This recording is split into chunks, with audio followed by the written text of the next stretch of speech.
Madame, Monsieur, bonsoir. Au menu de questions éco ce soir, amnistie fiscale et transport touristique.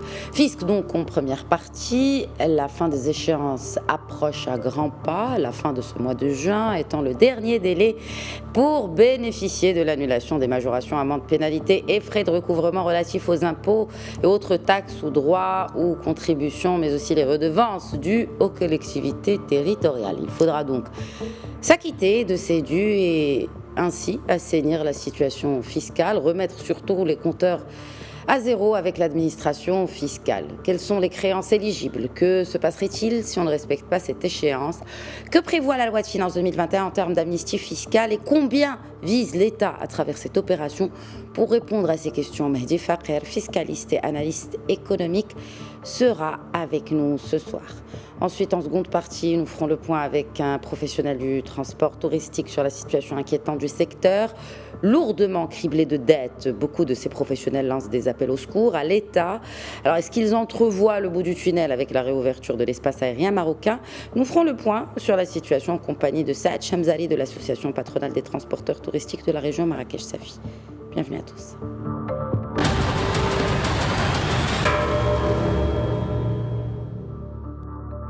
Et j'ai le plaisir à présent d'accueillir depuis Casablanca Mehdi Fakher, fiscaliste et analyste économique. Bonsoir Mehdi Fakher, merci d'être avec nous ce soir.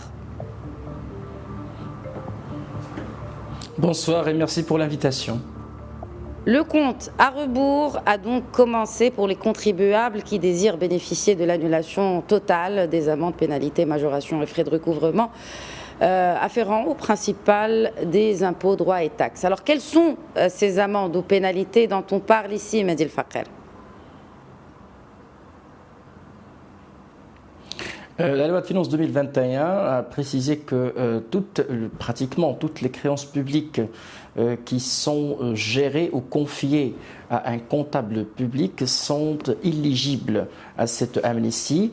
Alors, nous parlons bien des impôts conventionnels tels que l'impôt sur les sociétés, l'impôt sur le revenu, la TVA, comme les impôts locaux, la taxe professionnelle, la taxe sur les services communaux et les taxes douanières, ainsi que toute pénalité ou amende due à l'État.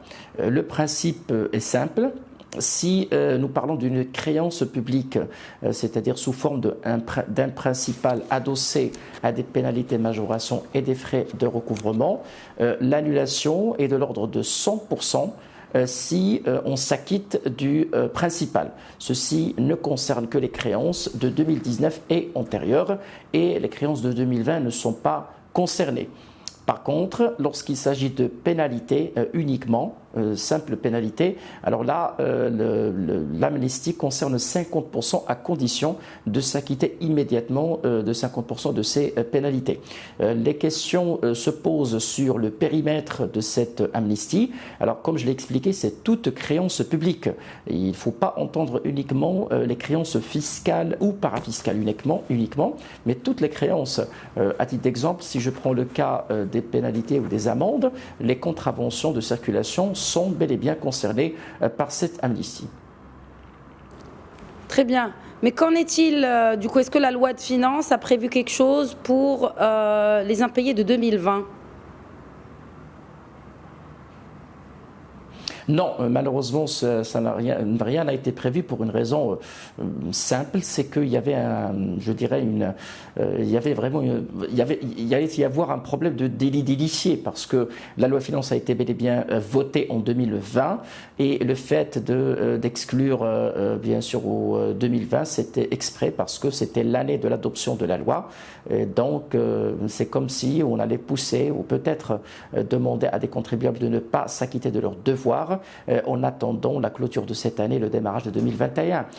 Toutefois, il faut dire que les contribuables ont toujours la possibilité de solliciter les administrations concernées par le recouvrement afin d'avoir des remises gracieuses sur ces pénalités de 2020 avec bien sûr un principe technique de symétrie des traitements. Ceci est bien sûr laissé à l'appréciation de ces administrations, mais il faut quand même que les contribuables manifestent de la bonne volonté en la matière. Je voudrais juste m'arrêter et revenir peut-être avec vous sur cette différence entre annulation totale et annulation partielle des pénalités. Mehdi El Faghir, si vous pouvez nous expliquer davantage. Parce que vous avez parlé de 50% sur les pénalités, 100% sur les amendes, juste pour qu'on mette un peu plus les choses au clair pour nos téléspectateurs. Alors, le principe, il est simple. Tout contribuable doit se poser la question par rapport à la créance qui est due à l'État. Si cette créance se compose d'un principal et des pénalités et amendes et majorations de retard, puis frais de recouvrement adossés à ce principal, alors tout ce qui est 2019 et antérieur bénéficie de 100% d'annulation de ces pénalités, amendes, majorations et frais de recouvrement, à condition de s'acquitter du principal. Le deuxième cas, lorsque nous avons uniquement des pénalités et des majorations, uniquement des pénalités, pas plus, c'est-à-dire qu'il n'y a pas lieu de parler de principal. Dans ce cas, nous parlons de 50%. Je vais donner un exemple très simple de, par exemple, la taxe sur la valeur ajoutée. Vous savez que si je déclare de la TVA due à l'État et que par la suite, je ne paye pas cette TVA, alors au bout d'un certain moment, si cette créance est antérieure à 2019, je paie que le principal et je suis exonéré des majorations et des pénalités de retard. Par contre, si pour une déclaration de TVA, je n'ai pas de TVA à déclarer, donc c'est ce que nous appelons une TVA néant ou nulle, mais j'ai quand même une amende de 500 dirhams à payer qui est prévue par la loi. Dans ce cas, j'ai une exonération de 50% de cette pénalité et je dois m'acquitter de 250 dirhams. C'est un peu la différence entre les deux. Il faut voir, est-ce que nous parlons d'un principal puis majoration, pénalité, bien sûr, et frais de recouvrement, ou nous parlons d'une simple pénalité non adossée à un principal.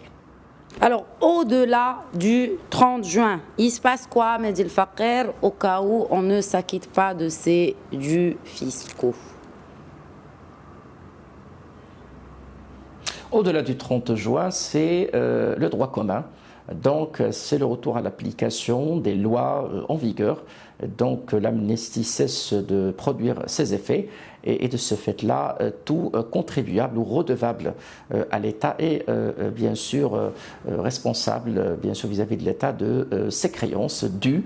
Et de ce fait-là, une créance vis-à-vis de l'État, ça comprend un principal et des pénalités et majorations de retard.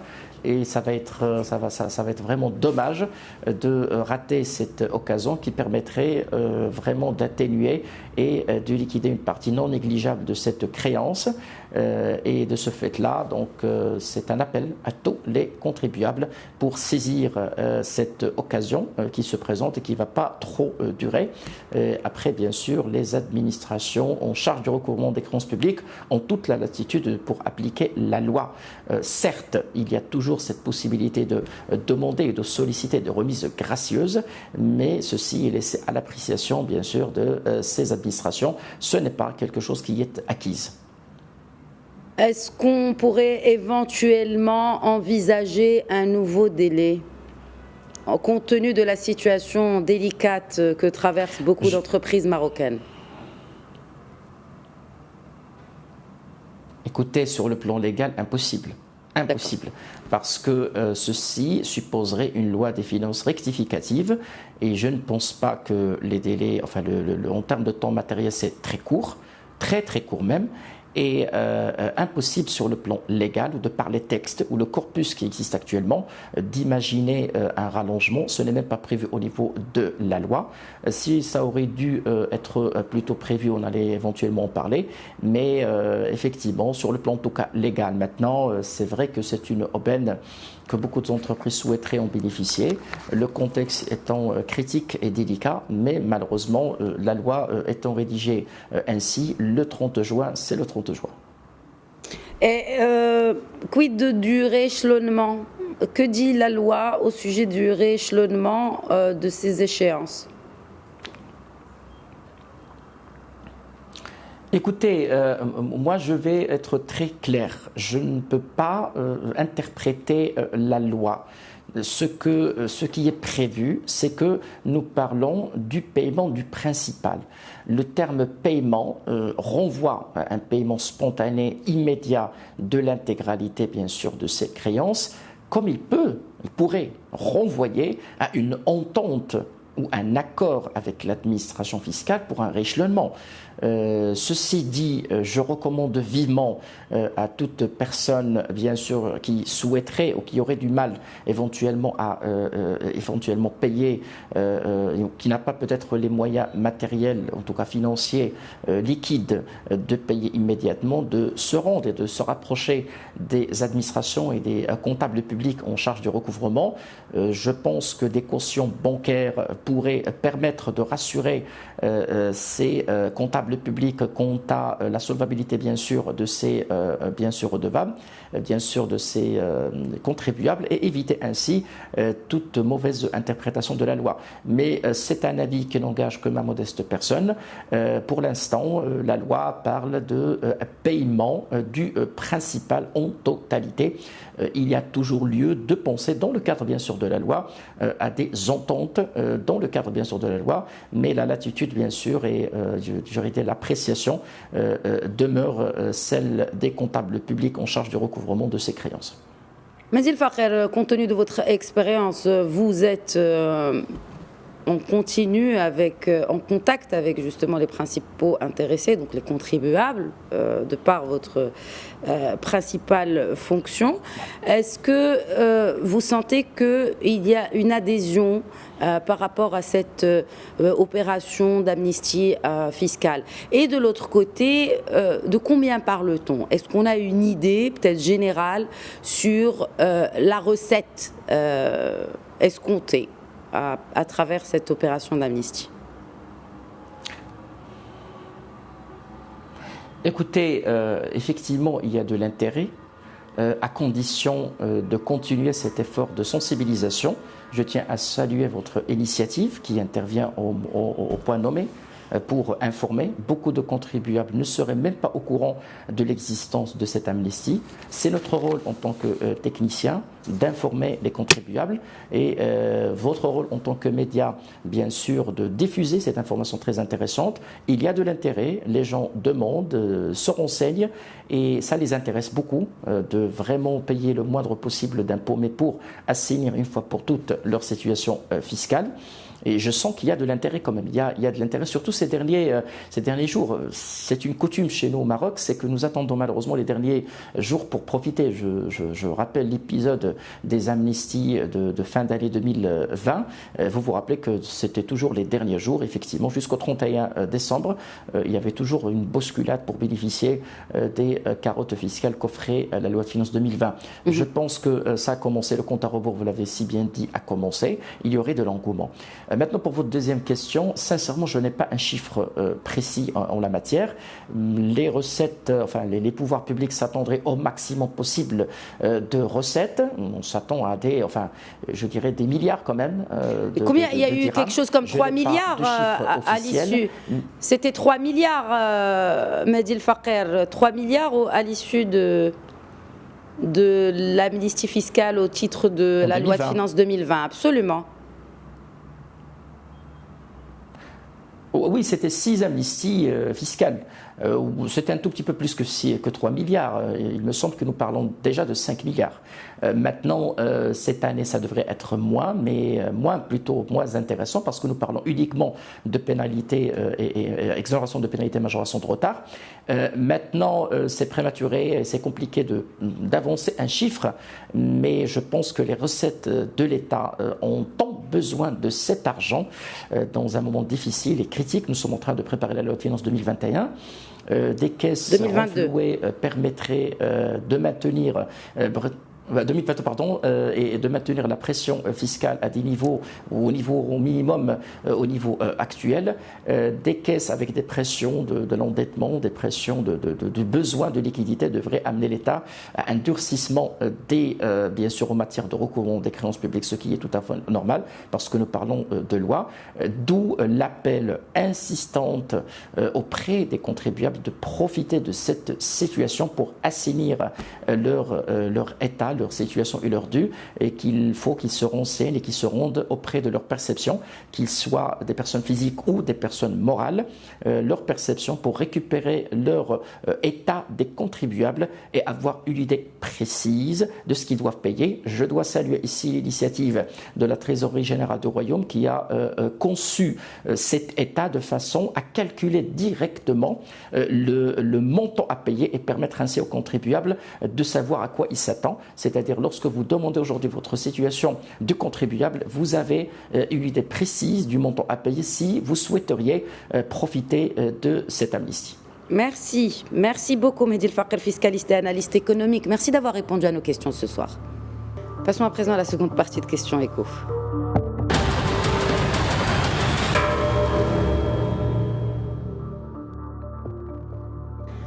Zoom en cette deuxième partie de votre émission sur le secteur du transport touristique quasiment à l'arrêt depuis plus de 16 mois maintenant. Ces professionnels tirent la sonnette d'alarme et n'envisagent pas un retour à une situation normale avant quelques mois, si ce n'est quelques années. Pourtant, les frontières ont rouvert et le Maroc a d'ores et déjà accueilli les premiers groupes de touristes et de éméreux. Alors, pour faire le point sur la situation, j'accueille depuis Marrakech Saad Chemzari, secrétaire général adjoint de l'association patronale des transporteurs touristiques de cette région, Marrakech Safi. Bonsoir Saad Chemzari, merci d'être avec nous.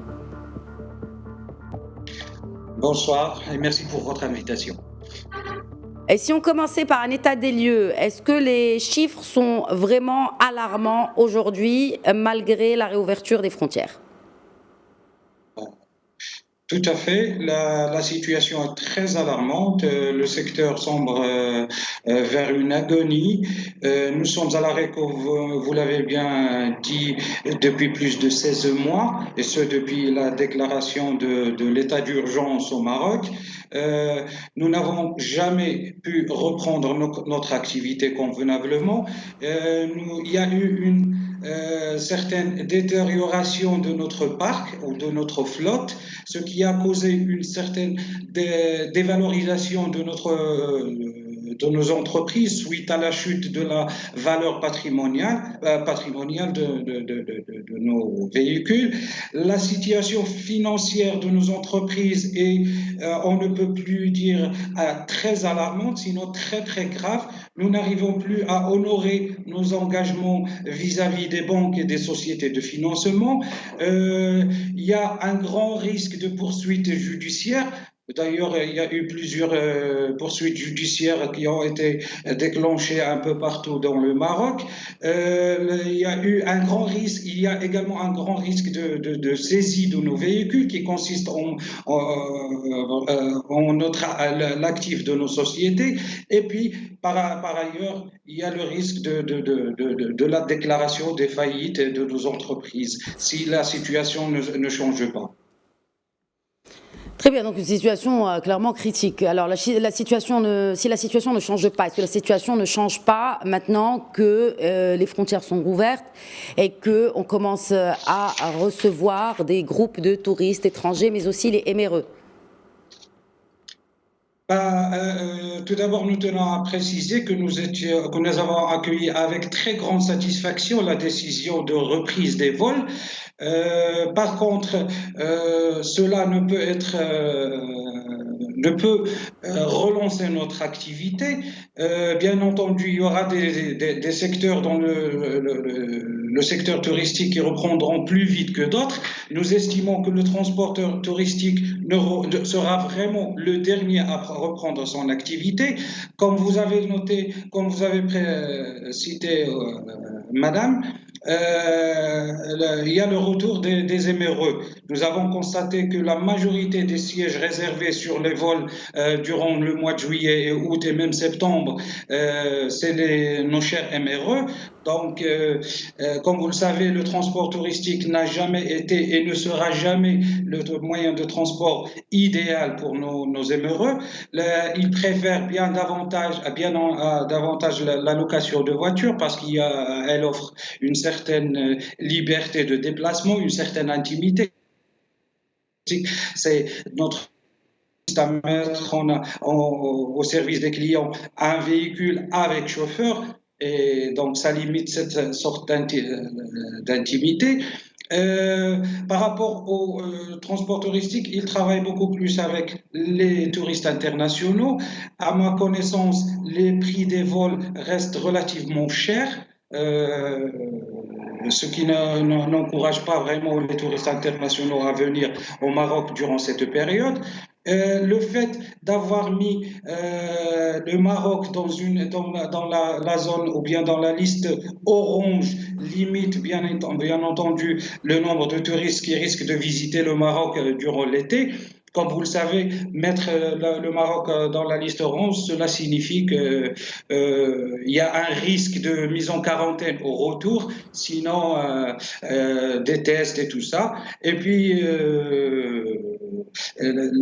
notre personnel n'a pas été vacciné, donc cela quand même limite l'envie de visiter le Maroc et augmente le risque de Donc contamination. c'est l'une des propositions justement des professionnels pour une bonne reprise, c'est de vacciner les professionnels, ou en tout cas notamment les chauffeurs, afin de leur permettre d'exercer en toute sécurité sanitaire. Donc sur cette proposition, vous avancez plus ou moins la même proposition que celle avancée par la Fédération la semaine dernière. Oui, tout à fait. C'est une proposition que nous avons également faite à la Confédération nationale de tourisme. Bien entendu, la vaccination sera vraiment un plus pour notre destination et pour le secteur touristique au Maroc. Nous avons également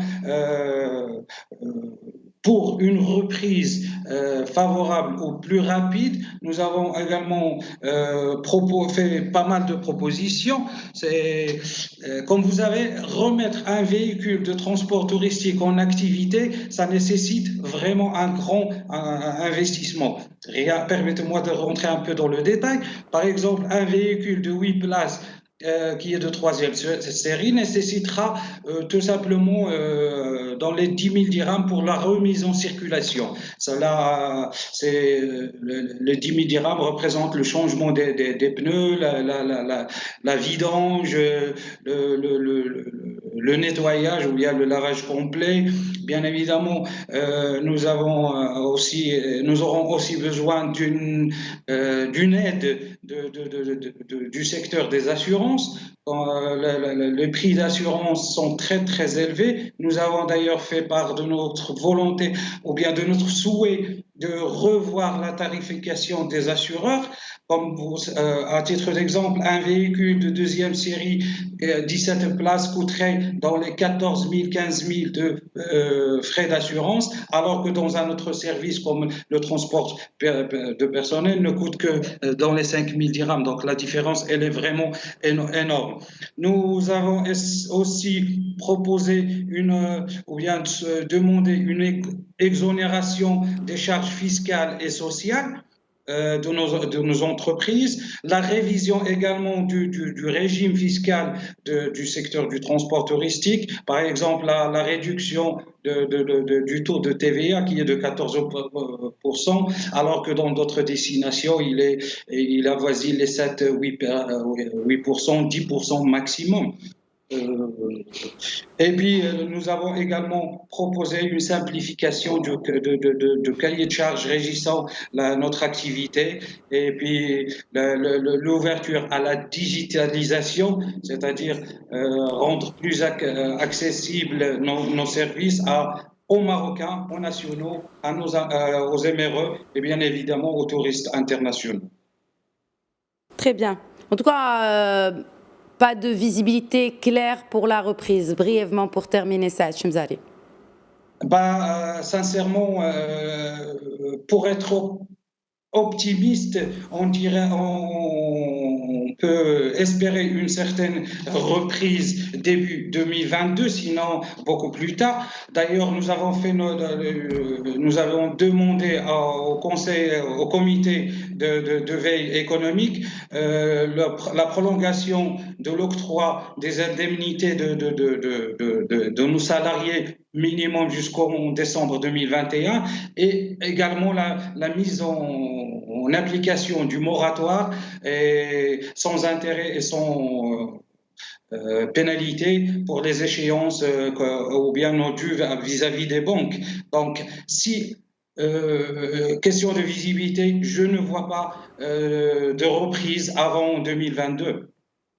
Très bien. Merci Saad Chemzari de l'association patronale des transporteurs touristiques de la région Marrakech-Safi. Merci d'avoir répondu à nos questions. Merci à vous. Voilà, c'est la fin de Questions Éco. Je vous souhaite à toutes et à tous une excellente soirée.